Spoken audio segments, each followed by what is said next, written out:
عشرہ ذی الحجہ افضل ہے یا رمضان کا آخری عشرہ؟ شیخ الاسلام امام ابن تیمیہ رحمہ اللہ سے پوچھا گیا کہ عشرہ ذی الحجہ افضل ہے یا رمضان کا آخری عشرہ؟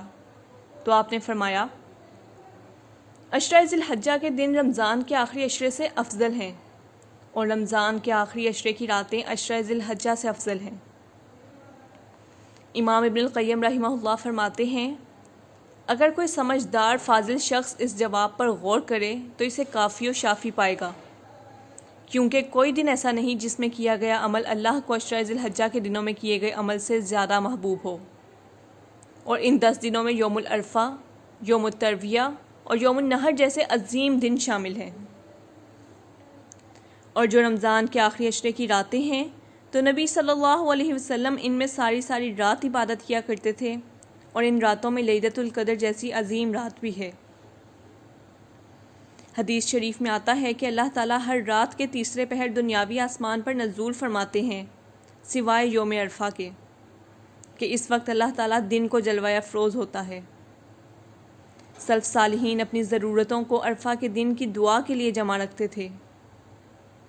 کتنی ساری ضروریات، تمنائیں اور دعائیں اس دن قبول ہوتی ہیں۔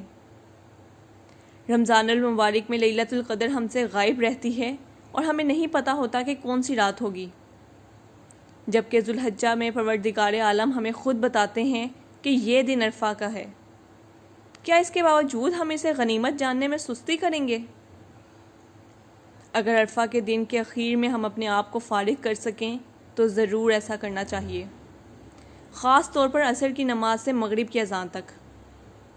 ایک بزرگ فرماتے ہیں کہ خدا کی قسم میں نے عرفہ کے دن جو بھی دعا مانگی ہے اسے سال گزرنے سے پہلے ضرور قبول ہوتے ہوئے دیکھا ہے۔ اپنے ساتھ بھلائی کیجیے، امت مسلمہ کو بھی اپنی دعاؤں میں مت بھولیے۔ اے اللہ ہمیں یوم عرفہ دیکھنا عافیت کے ساتھ نصیب فرما اور قبولیت سے نواز دے، آمین یا رب العالمین۔